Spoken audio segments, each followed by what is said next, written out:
মোহাম্মদ ইউনূসের উপদেষ্টাদের কিসের এত দম্ভ? ইলিশ মাছ দেব না, ধর ইলিশ মাছ। আমরা ডায়মন্ড হারবারের ইলিশ খাবো, আমরা দীঘার ইলিশ খাবো, আমরা গুজরাটের ইলিশ খাবো, মুম্বাইয়ের ইলিশ খাবো।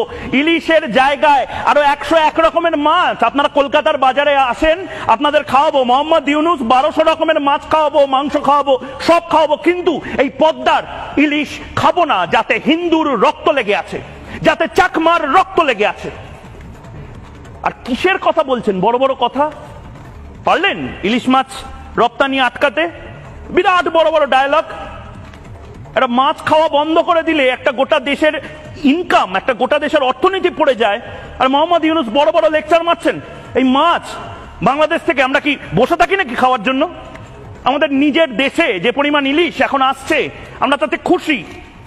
আপনারা থাকেন মোহাম্মদ ইউনূস, মাছের আড়তে বসে বসে ভাবেন যে আগামী কয়েক প্রজন্মের জন্য বাংলাদেশকে কিভাবে আফগানিস্তান বানাতে হয়। ইলিশ মাছ খান আর বাংলাদেশকে আফগানিস্তান বানানোর কথা ভাবেন। ইলিশ মাছ খান, বাংলাদেশকে সিরিয়া বানানোর কথা ভাবেন। মোহাম্মদ ইউনূস এবং তাদের উপদেষ্টারা নিজেরা ইলিশ মাছ খান, কিন্তু সেটা খাবেন না। তারা জানেন যে ইকোনমিতে সবচেয়ে বড় ধস নামবে ভারতীয়রা যদি ইলিশ মাছ না খায়। পদ্মার ইলিশ পাঠাতে হবে, এরপরে হাত পা ধরে হয়তো বলবে না ভাই একটু ইলিশ মাছ কেন তোমরা, নয়তো আমাদের তো অর্থনীতি তলানিতে যাচ্ছে। জামাতিরা তো